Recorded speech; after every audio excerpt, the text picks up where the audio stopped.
When I was 7, my father brought home a beautiful lady who gave me a mango. That day, my mother watched me happily eating the mango while she signed her name on the divorce papers. After that, she jumped off the roof of our building. From then on, mangoes became the nightmare of my life. So on my wedding day, I told my husband, Alan Holt, if you ever want a divorce, just give me a mango. Alan pulled me into his arms. Quiet. From then on, mangoes became off limits for him too. On Christmas Eve of our 5th year of marriage, Alan's childhood sweetheart, Larissa Fenimore, left a mango on his desk at the office. The very same day, Alan announced he was cutting ties with Larissa and fired her from the company. That day, I truly believed he was the man I was meant to be with. Half a year later, I flew back from overseas, having just closed a partnership deal worth about $200 million.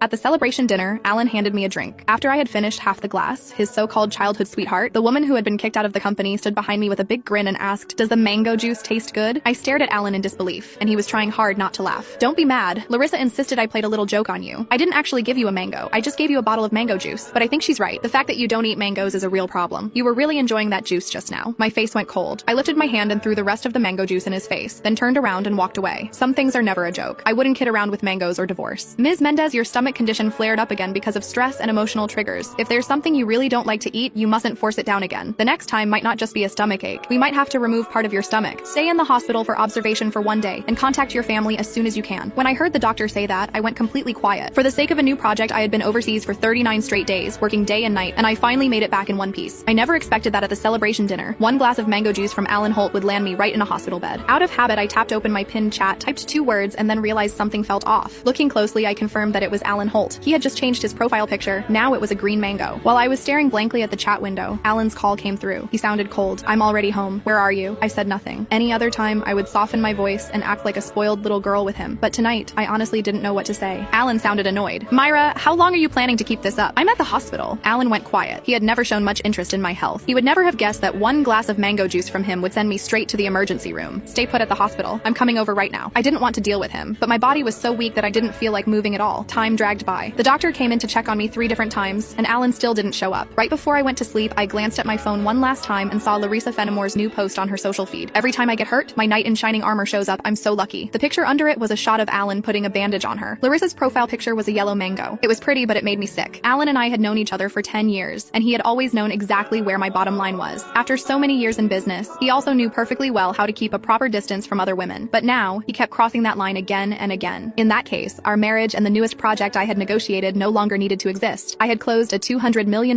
deal in West Arkan that could have changed the company's future, but at that moment, it didn't matter anymore. When I woke up the next morning, Alan hadn't sent a single message or made a single call. I wasn't even angry. After the follow-up check confirmed I was fine, I went straight home to a 5,300 square foot luxury villa that Alan and I had bought the previous year. 7 years ago, when we graduated, we squeezed into a basement room